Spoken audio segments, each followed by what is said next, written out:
Renault Kwid 2017 মডেলৰ 2017 চনৰ Renault কুইডখন আজিৰ পৰা চ'ল আউট হৈছে। কালি বিশ্বকৰ্মা পূজা আছিল, বিশ্বকৰ্মা পূজাৰ আগদিনাখনে দাদাই লৈছে। একচুৱেলি গাড়ীৰ কাৰণে দাদাই আজিৰ পৰা 3 মাহমানৰ আগৰ পৰাই মোৰ লগত কণ্টেক্ট কৰি আছিলে ফাইনেলি তেওঁ লৈ ল'লে। আৰু তেওঁ আকৌ ইণ্টাৰেষ্টিং কথা, তেওঁ আকৌ এল্টো K10 বেচি পেলাই ৰেনাল্ট কুইড লৈছে। হা দাদা, কেনেকুৱা পালে গাড়ী? গাড়ীটো বৰ্তমান যেনেকুৱা চাইছিলোঁ এনেকুৱা আৰু বেছি ভাল লাগিছে। ভাল লাগিছে না? চ' K10 বেচি পেলাই কুইড লৈ লৈছে। গতিকে আজিৰ পৰা দাদাই ল'লে। আমাৰ ঘৰৰ পৰা বেছি দূৰ নহয়, নেক্সট গাঁওখনতে ঘৰ, আমচৈ ডালিমবাৰী বুলি কয়। ৰেনাল্ট কুইড আজিৰ পৰা চ'ল আউট। আজিৰ পৰা ৰেনাল্ট কুইড চ'ল আউট। আৰু এই ভাল লাগিছে। টিকলাটো আহিছে দেই গাড়ী ল'বলৈ।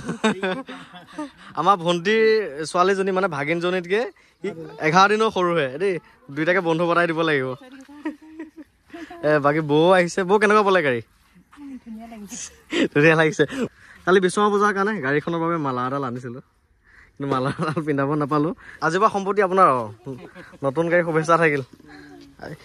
তুমি ক'ত বহিবাহে ডেকা ল'ৰা? আগত বহিবা নে পিছত বহিবা? আগত বহিব। আমাৰ তিলিকিজনীকে আগৰ চিটটোহে লাগে।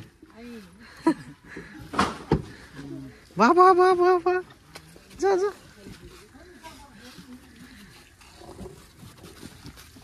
মালাডাল মই দি পঠিয়াইছোঁ, কালি লগাই ল'ব বিশ্বকৰ্মা পূজাত। কালি লগাই ল'ব।